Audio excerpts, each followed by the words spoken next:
soccer team, football team, women's basketball last night, volleyball. So obviously the football game and Coach Harrell and that team, that was awesome.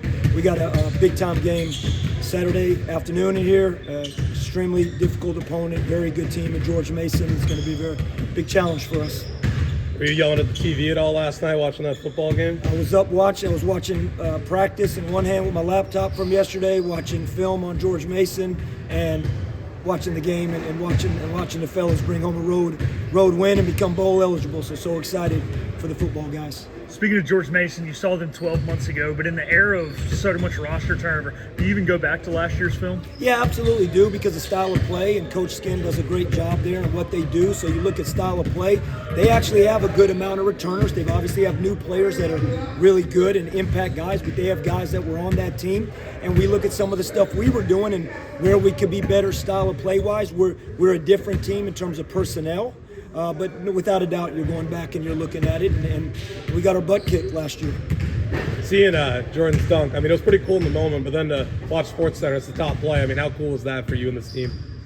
I was happy for Jordan and his family and our guys. I think it's always great if ECU can be on the national stage, and I think for that day, that particular play and the Jolly Roger was all over the place, and that's great. And you know that, and we said it, ECU's a national brand, and Jordan helped us promote that day. Coach, you know, you look at Darius Maddox, also a very hot start this year. You know, had a great game against East Carolina last year. Speak about, you know, what you see on the scouting report against him. He's a prolific scorer. I mean, he's a great basketball player. He's a basketball player that could do it all.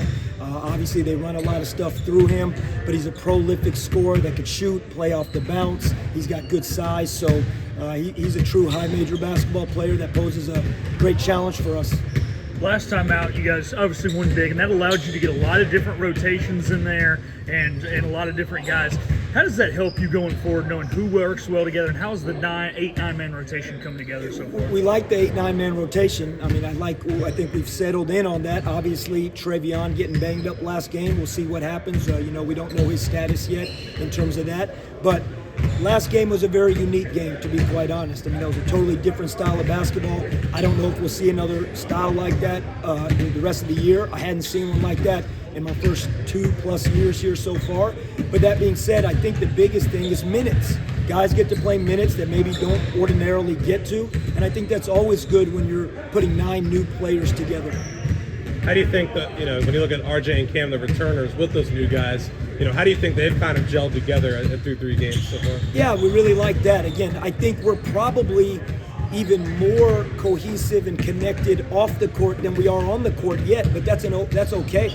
We're sitting here 3 games in and 2 scrimmages in, and so don't expect this team to fully be connected in terms of in sync until we get into December, January. But that's, I think, all teams in the country. Nobody wants to be playing their most connected, best basketball in November. You want to be playing very good, solid basketball now, of course, and I think we are. But everybody, Mason included, and anybody wants to be playing their best basketball as they get to December, January, into conference, and hopefully postseason. So we got a lot of room for growth, but those 2 guys and the new guys have meshed very well. For people who don't know, what does Mason kind of do well? What stands out on film from them?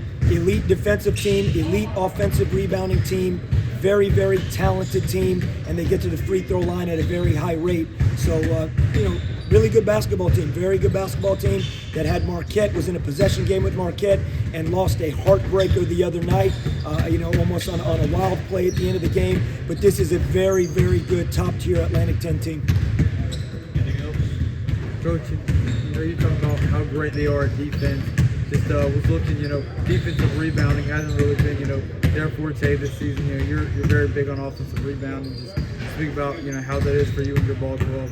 Well, I wouldn't say that they're that at all. I think they are a very good rebounding team. I think early in the season numbers get skewed because just of a game here, a game there. But we know what a good rebounding team this is and defensive rebounding team. But that doesn't change that we're always going to try and be aggressive on the offensive glass. It's what we have to do. So, you know, whether we were playing a team that was the #1 defensive rebounding team in the country or a team that didn't rebound well, we're going to always try an offensive rebound because that's part of what we do or try to do. Thanks, guys.